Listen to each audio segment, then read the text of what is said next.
हमारे साथ भारत आदिवासी पार्टी के राष्ट्रीय अध्यक्ष मोहनलाल जी रौत जुड़ चुके हैं। रौत साहब, साल 2024 का लोकसभा चुनाव को कैसे देखते हैं, पहले तो ये बता दीजिए। लोकसभा का चुनाव हमें काफी कुछ सीखने को मिला। हम लोगों ने अच्छे से चुनाव लड़ा। जनता ने हमारी पार्टी को बहुत अच्छा सहयोग प्रदान किया। जैसे खासकर डूंगरपुर बांसवाड़ा की जनता ने हमारी जो उम्मीदवार थे इनको दिल से सहयोग किया और हम एक सीट जीतने में कामयाब रहे। बिल्कुल। अब सवाल उस सीट को लेकर है, यानी कि उस चीज को लेकर है जो अब राजस्थान के साथ झारखंड की सियासत में भी होने वाली है। हमें ये सूत्रों से मिली खबर है कि भारत आदिवासी पार्टी राजस्थान के साथ साथ अब झारखंड में भी अपना परचम लहराने के लिए तैयार हो चुकी है। जी, आपने बिल्कुल सही सुना है। वहाँ के जो सामाजिक संगठन हैं उनकी डिमांड पर हमने अभी विगत 2 दिन पहले 9 जुलाई को एक बड़ा कार्यक्रम आयोजित किया था और वहाँ पे हम विधानसभा चुनाव लड़ने में बिल्कुल तैयार हैं। वहाँ के संगठनों की मांग पर हम लोग विधानसभा चुनाव 2024 वहाँ लड़ेंगे। बिल्कुल रोज साहब, देखिए 26% यानी कि 1 करोड़ से ज्यादा की जनता आदिवासी वहां पर मानी जाती है। ऐसे में क्या फैक्टर्स के साथ झारखंड की राजनीति में भारत आदिवासी पार्टी एंटर करने वाली है? देखिए, आप झारखंड की जो यथास्थिति है और पूरे देश भर की जो स्थिति आदिवासी इलाकों की, वो आप भी जानते हैं, हम आपको बता भी रहे हैं कि एक तो विस्थापन हमारे लिए मेन मुद्दा है। वहां पर हमारे जो आदिवासी बाहुल्य इलाके हैं वहां पर बहुत सारी खदानें और कोल ब्लॉक्स वगैरह जो भी है, तो सारे जो धातु वगैरह हैं वो सारे वहीं पे निकलते हैं, कीमती धातु है। तो वहां पे आदिवासियों को विस्थापित कर दिया जाता है, लेकिन उनका प्लेसमेंट नहीं हो पाता है। इस वजह से वहाँ आदिवासी दर दर भटकता रहता है। दूसरा क्या है कि इनको रोजगार की सुविधाएं उपलब्ध नहीं हो पाती है और जो जल जमीन जंगल उन्होंने सींच के बड़ा किया है, वहां पर ये लोग एक जलाऊ लकड़ी भी नहीं ले सकते, ऐसे ऐसे कानून तैयार कर दिए हैं। दूसरा, मूलभूत जो संवैधानिक अधिकार है, तो संविधान में जो मूलभूत 5वीं अनुसूची है और ये 6ठी अनुसूची है, वो अनुसूची आज तक ही लागू नहीं हो पाई। तो वो बहुत बड़ा फैक्टर वो है। दूसरा, झारखंड, छत्तीसगढ़ और उधर के जो एरिया है वहां आप देखिए नक्सलाइट के नाम पर लोगों को मार दिया जाता है। अब नक्सली का इन्होंने टैग लगा दिया, बदनाम कर दिया और खत्म कर दिया। नक्सली जो अपने पुश्तैनी जमीन को बचाने की लड़ाई लड़ते इस देश में, जैसा कि जो भारत के जो सीमा है, जो बॉर्डर कहा जाता है, वहां पर जितनी फौज नहीं लगाई गई है उतनी फौज यहाँ झारखंड और छत्तीसगढ़ इलाकों में लगाई गई है और लोगों को दिन रात इन मारने का ही काम किया जा रहा है। तो वहाँ ये बहुत सारे इश्यूज हैं, इसको लेकर हम लोग काम करेंगे वहाँ पे। तो ऐसे में क्या सभी जो विधानसभा सीटें हैं उन पर भारत आदिवासी पार्टी सब अपने उम्मीदवारों को उतारेगी या फिर किन्हीं मेन जो सीटें हैं उन पर? देखिए, हम लोग पहले ही हमारा मेरे पत्र के द्वारा मैंने पूरे देश भर में इंडोजिनियस अलायंस, जिस तरह से ये इंडिया अलायंस वगैरह जो बन रहा है जी, उसी तर्ज पर हम लोग एक अलायंस बनाएंगे, इसकी हम घोषणा कर चुके हैं। तो वहां पर भी कुछ संगठन है, कुछ पार्टी है, जैसे झारखंड मुक्ति मोर्चा वहां पर काम कर रहा है, वहां पे सीएम भी बने हुए हैं। तो हम लोग चाहेंगे कि वहाँ अलायंस या कोई आपसी समन्वय से हम लोग काम करेंगे। तो आदिवासी वर्सेस आदिवासी का काम हम लोग नहीं करेंगे देश भर में। बिल्कुल, क्योंकि देखिए 82 सीटों के समथिंग वहां पर सीटें हैं, तो ऐसे में बड़ा टास्क भारत आदिवासी पार्टी के साथ, जिनके भी साथ आप अलायंस करने वाले हैं, उनके लिए भी होने वाला है। बिल्कुल।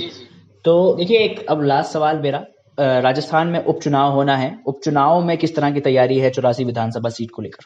उपचुनाव में देखिए, ये 84 विधानसभा जो हमारे सांसद उम्मीदवार थे राजकुमार जी जीत के गए, वो सीट खाली हुआ है, वो हमारी जीती हुई सीट है, तो उसे हम हर हाल में जीतेंगे और उसके लिए हम पूरी तैयारी कर चुके हैं।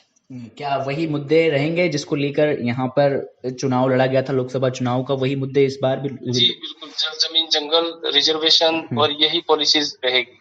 तो क्या लगता है कि फिर से 84 की जनता आशीर्वाद देगी या नहीं? बिल्कुल देगी। 84 की जनता 70-75 साल इन कांग्रेस बीजेपी के जो त्रस्त शासन है उससे तंग आ चुके हैं।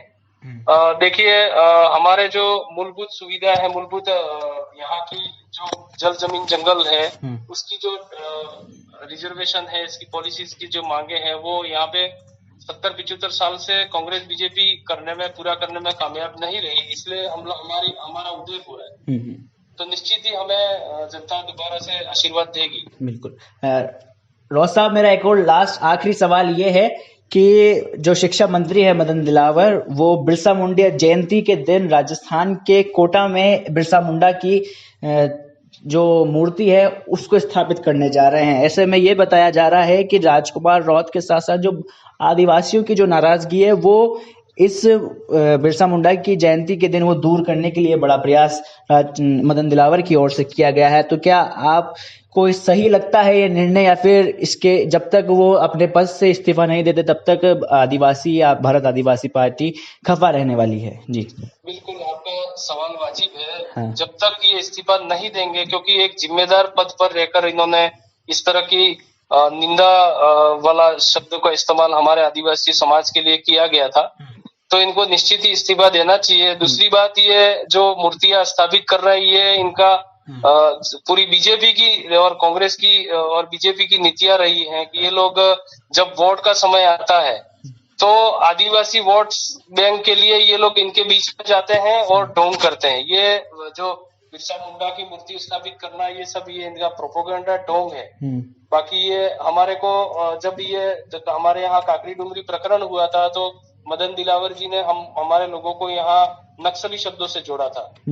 तो क्या इस देश में हक अधिकार मांगना नक्सली होता है क्या? बिल्कुल बिल्कुल। इसलिए ये कहीं कहीं इनका प्रोपोगंडा है। बाकी इनके और आज भी जैसे बीजेपी है, बीजेपी की मानसिकता हमारे लोगों को वनवासी कहती है, मतलब तो इनकी पूरी सोच ही बेकार है। ये जब तक इस्तीफा नहीं देते हम इनके खिलाफ आवाज बुलंद करते रहेंगे। देखिए, बजट आया है, बजट में डूंगरपुर के जो लोग हैं उनको कई सारी सौगातें राजस्थान सरकार में दी है, तो क्या लगता है कि ये उपचुनाव के चलते दिया गया है या फिर सिर्फ दिखावा मात्र है? उपचुनाव के चलते ही दिया गया है, बिल्कुल दिखावा मात्र है। अगर ये मांगे पूरी होती है तो बहुत अच्छी बात है। इसके अलावा भी कुछ अन्य मांगे बहुत सी हो सकती थी, जैसे अभी इन्होंने मंदिरों के नाम पे हजार करोड़ रुपया दिया। यहाँ शिक्षा की जो स्थिति है बिल्कुल जर्जर स्कूलें बनी हुई है, उस चीज पे इन्होंने बिल्कुल ध्यान नहीं दिया। हमारी 84 क्षेत्र और यहाँ आसपास में माही का पानी, हमारे जो जल स्रोत है उनको भरने की डिमांड हमारी शुरू से रही है। कडला का पानी 84 क्षेत्र में मिले, ये हमारी मूलभूत मांग रही है, लेकिन इस मांग पर इन्होंने बिल्कुल विचार नहीं किया। हमारे यहाँ माही ये अपने मोरन नदी गुजरती है हमारे इधर से। मोरन नदी पे अगर बड़े बड़े बीच में बांध बनाया जाए जहाँ लोगों को ज्यादा नुकसान नहीं हो, तो पूरे क्षेत्र में जल स्तर बढ़ाया जा सकता है। तो आज जल की स्थिति आप देख ही रहे, पूरे अब गर्मी की स्थिति में बहुत सारे बोर बंद हो गए, बहुत से कुओं में पानी सूख गया, लोगों को पीने के लिए पानी की किल्लतें आई।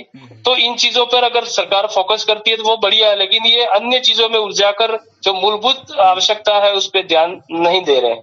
बहुत बहुत शुक्रिया मोहनलाल जी रौत साहब। ये थे भारत आदिवासी पार्टी के राष्ट्रीय अध्यक्ष, जिन्होंने हमें ये बताया कि साल 2024 के अंदर ये अब राजस्थान के साथ साथ जिस तरह ने भारत आदिवासी पार्टी ने अपनी ताल ठोकी, उसी के साथ साथ अब ये झारखंड के साथ दूसरे भी ऐसे तमाम राज्य हैं जिनमें भी आदिवासियों की समस्याओं को लेकर अब चुनावी मैदान में उतरने वाले हैं। बहुत बहुत शुक्रिया मोहनलाल जी रौत साहब, थैंक यू। धन्यवाद जौहर साहब। ठीक, हमें हमारे खुद के जो स्वशासन है उसके हमें अधिकार राइट्स मिले हुए हैं, लेकिन आज तक वो इम्प्लीमेंट नहीं हो पाए।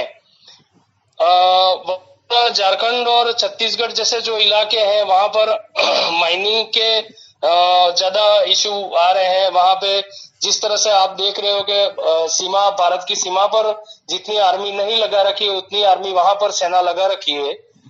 तो कहीं कहीं हमारे वहाँ लोग जो निवास करते हैं उनको प्रताड़ित किया ही जाता है। तो हमारा मूल मुद्दा तो ये विस्थापन का रहेगा। इसके अलावा पर्यावरण को बचाना हमारा मूल उद्देश्य है, क्योंकि आज आप स्वयं देख रहे हो पर्यावरण में आप भी आ गए, हम भी आ गए। आज 48 डिग्री तापक्रम हो गया है। बिल्कुल। तो उसको बचाने के लिए भी हम लोग संघर्ष कर रहे हैं, जमीन बचाने के लिए भी हम संघर्ष कर रहे हैं। इसके अलावा हमारे जो संवैधानिक अधिकार है, ये देश संविधान से चलता है, तो संविधान में जो हमारे जो लिख अलग से कोई मांगा नहीं जा रहा है। बिल्कुल। और हमें एक दूसरा अभी लेटेस्ट मुद्दा जो धर्म का है, बिल्कुल, तो हम लोग आप जो संविधान में दे रखा है शेड्यूल कास्ट और शेड्यूल ट्राइब, बिल्कुल, तो शेड्यूल कास्ट का मतलब होता है मतलब जाति की सूची। बिल्कुल, एक मिनट रोज साहब, मैं आपको रोकना चाहूंगा, मैं अपना सवाल कंप्लीट कर लेता हूं। सवाल है कि बिल्कुल आपने सही बात उठाई है, तो मैं अपना सवाल पहले पूछ लेता हूं। सवाल है कि बिल्कुल आदिवासी अपने आप को हिंदू नहीं बताते हैं, तो क्यों नहीं बताते हैं, ये मेरा सवाल है। इस पर भी आप अपनी बात रखिए, जनता को बताएं कि क्यों। हाँ, इस पर आपको बताना चाहूंगा कि इस देश में सभी तरह के जाति धर्म सब पाए जाते हैं, विविधता में एकता है, ये बिल्कुल हमारा जो पहचान है, मतलब जैसे बोली है, इसके अलावा रहन सहन है, इसके अलावा हमारी पूजा पद्धतियां हैं, विवाह पद्धतियां, वो बिल्कुल हिंदू धर्म की जो चीजें हैं उससे मैच नहीं करती है। बिल्कुल हमारा जो सारे सिस्टम है, पूजा पद्धति के जो सिस्टम है वो बिल्कुल पृथक है। आप विवाह पद्धति का देख लीजिए, विवाह पद्धति में लेफ्ट सर्कल हिंदू विवाह में चलता है, हमारा राइट सर्कल चलता है। तो ये खासी बहुत सारी भिन्नताएं पाई जाती है। और दूसरा जो संविधान में भी हमको ये हिंदू विवाह अधिनियम है, शारदा एक्ट है, ये सारे एक्ट हम पे इम्प्लीमेंट नहीं होंगे, इसका भी हवाला दे रखा है। बिल्कुल बिल्कुल जबरन मतलब हमको हिंदू बनाया जा रहा है, तो ये कहीं न कहीं हमारे लोगों को पीछे करने का षड्यंत्र है। मतलब देखिए, दिलावर साहब ने जो बयान दिया कि शब्द इनके जो वंशावली ये लिखाने वाले हैं उनसे पूछ लेंगे, हिंदू जो वंशावली लिखते हैं इनसे इनका डीएनए की जांच करा लेंगे, तो उस कंट्रोवर्सी या उस बयान को आप लोग किस तरह से देखते हैं? देखिए, राष्ट्रीय अध्यक्ष आप इस वक्त हैं, तो हाँ, तो पूरी तरीके से निंदा हमारे जैसे विधायकों ने भी करी, और मैं भी स्वयं राष्ट्रीय अध्यक्ष के नाते निंदा करता हूँ। जिनका इनका जो नजरिया है, वो पिछली बार जो काकरी डुंगरी प्रकरण हुआ था हमारे यहाँ पर, प्रकरण के समय में भी इन्होंने नक्सली शब्द का इस्तेमाल किया था। अच्छा। तो इनकी मानसिकता सोच ही गंदी है, और हम तो ये कहते हैं कि बीजेपी की सोच ही गंदी है। अच्छा। क्योंकि वो आज तक हम लोगों को वनवासी कह के बुलाते हैं, मतलब ये आदिवासी कहना भी पसंद नहीं करते। इसी तरह की सोच इनकी मदद दिलावर जी की भी है। इन्होंने इस तरह की बात करी इनका हक ही नहीं बनता है, और जिस पद पर वो सुशोभित है, इस तरह के बयान देना तो बहुत बड़ी कह सकते हैं निंदा का विषय है ये। तो ऐसे में क्या दिलावर साहब को मंत्री पद से इस्तीफा देना चाहिए या फिर? बिल्कुल बिल्कुल, हम तो सदन से मांग भी कर चुके, हमारे विधायक जो है आगे भी मांग हमेशा करते रहेंगे, और दिलावर जी को हमारे पूरे समाज से भी माफी मांगनी चाहिए और अपने पद से भी इस्तीफा देना चाहिए। रोज साहब, बड़ा सवाल ये भी है, राजस्थान में उपचुनाव होने वाले हैं जिसमें 84 एक विधानसभा सीट है, जहां पर भारत आदिवासी पार्टी के राजकुमार रौत वो चुनावी विधायक थे। ऐसे में अब उन्होंने विधायक से इस्तीफा दे दिया है। क्या लगता है कि पहले तो ये सवाल है कि क्या इस बार भी गठबंधन के साथ उस सीट पर उतरेंगे या नहीं? आपका सवाल वाजिब है, लेकिन मैं आपको फैक्ट बता दूं कि जो डूंगरपुर बांसवाड़ा का जो प्रकरण हुआ मालवीय जी वाला, उसमें कांग्रेस सरकार द्वारा हमें सहयोग दिया गया। बिल्कुल। बाकी 84 सीट पे ऐसा कोई बात नहीं है, वो सहयोग देते हैं तो उनकी इच्छा की बात है। बाकी हम स्वतंत्र लड़ेंगे, ये हमारी जीती हुई सीट है और हम आगे भी इस सीट को जीतेंगे। रोज साहब, इस बार चुनावी मैदान में कौन कौन ऐसे उम्मीदवार है जो इस बार उतार सकती है भारत आदिवासी पार्टी 84 विधानसभा सीट पर? ये सिलेक्शन प्रणाली का विषय है जी, तो इसके बारे में मैं नहीं बता पाऊंगा, क्योंकि इसके हमारे बहुत सारे फैक्टर हैं, बहुत सारे स्तर में इसका चयन होगा। हाँ। तो अभी प्रोसेस हमने चालू करवाया नहीं, अभी करवा रहे हैं हम प्रोसेस, तो इसके बाद में ही बता पाएंगे सर। राउत साहब, अब देखिए, बात की जाए, भारत आदिवासी पार्टी ने काफी कम संघर्ष के साथ तो नहीं कह सकते, लेकिन काफी कम समय में काफी राजस्थान में अपना वर्चस्व लहराया है, और काफी अच्छे अच्छे काम भी राजस्थान के बांसवाड़ा डूंगरपुर क्षेत्र में खासी तौर पर किए हैं। ऐसे में जनता की अपेक्षाओं पर किस तरह से राजस्थान में आप लोग उतरे, और क्यों ऐसी बड़ी मुश्किलें आन पड़ी कि भारत आदिवासी पार्टी का जन्म राजस्थान में हुआ? ये मेरा आखिरी सवाल है। आपको बता रहे हैं कि हम लोग इसलिए ये भारत आदिवासी पार्टी का इस क्षेत्र में उदय हुआ कि जो भी जनप्रतिनिधि यहाँ से सेलेक्ट होके जाता था, चुन के जीत के जो जाता था, तो जिस रिप्रेजेंटेशन जिस रिजर्वेशन के बदौलत वो जीत के जाते थे, तो जब हमारे हक अधिकार की बात आती थी, जब हमारे उसकी वो विधायक अगर किसी एरिया का है तो वो पूरे एरिया का विधायक होता है। बिल्कुल वो हम भी स्वीकार करते हैं, जनप्रतिनिधि किसी व्यक्ति विशेष या किसी वर्ग विशेष का नहीं होता है, लेकिन एक स्पेशली जब हमारे हक अधिकार की बात आती थी तो वो बिल्कुल ही इस पे आंख मूंद से हमारे लोग परेशान थे।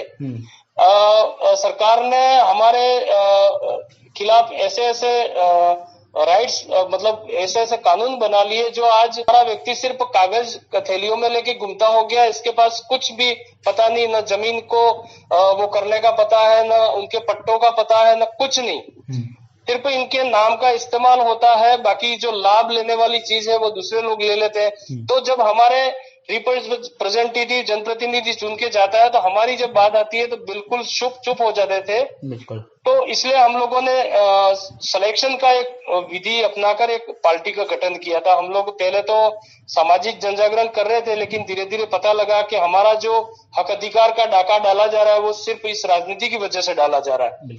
तो क्यों नहीं उसी चीज में रहकर हम लोग हमारा जो अधिकार है उसको प्राप्त करें। इसके लिए हमने पॉलिटिकल विंग का गठन किया और हमने राजस्थान में अच्छी फर्स्ट चुनाव में ही अच्छे 2-3 विधायक जिताए और लोकसभा में हमने सीट निकाली। तो आगे जनता की जो मांगे है, जनता हमारे यहाँ स्थानीय यहाँ के लोगों की जो मांगे है वो जल जमीन जंगल की ही मांगे है। जैसे कि आप माही डैम की बात करते हैं, कडाना डैम, ये बड़े बड़े बांध अपने इस एरिया में बने हुए हैं। कडाना का पानी यहाँ से 800 किलोमीटर दूर महाराष्ट्र जा सकता है, लेकिन यहाँ के 40-50 किलोमीटर जैसे 84 क्षेत्र है वहां नहीं आ पाता है। बिल्कुल बिल्कुल। तो ये बड़ी समस्या ये है कि विस्थापन की जो हमने पहले बात आपको बताई, तो यहाँ हमारी जमीनों को कहीं कहीं डैम के लिए, कहीं कहीं खदानों के लिए आवंटन तो हो जाता है, लेकिन उसका बेनिफिट हमारे लोगों को नहीं मिल पाता। बिल्कुल। बहुत बहुत शुक्रिया मोहन लाल जी रौच साहब। तो ये थे भारत आदिवासी पार्टी के राष्ट्रीय अध्यक्ष, जिन्होंने हमें बताया कि साल 2024 के अंदर झारखंड के अंदर जो चुनाव होने वाले हैं उसके अंदर भी भारत आदिवासी पार्टी ताल ठोक सकती है। बहुत बहुत शुक्रिया मोहन लाल जी रौच साहब। जी धन्यवाद। ताज़ा खबरों के लिए विजिट करें द फैक्ट इंडिया की वेबसाइट और डाउनलोड करें द फैक्ट इंडिया ऐप।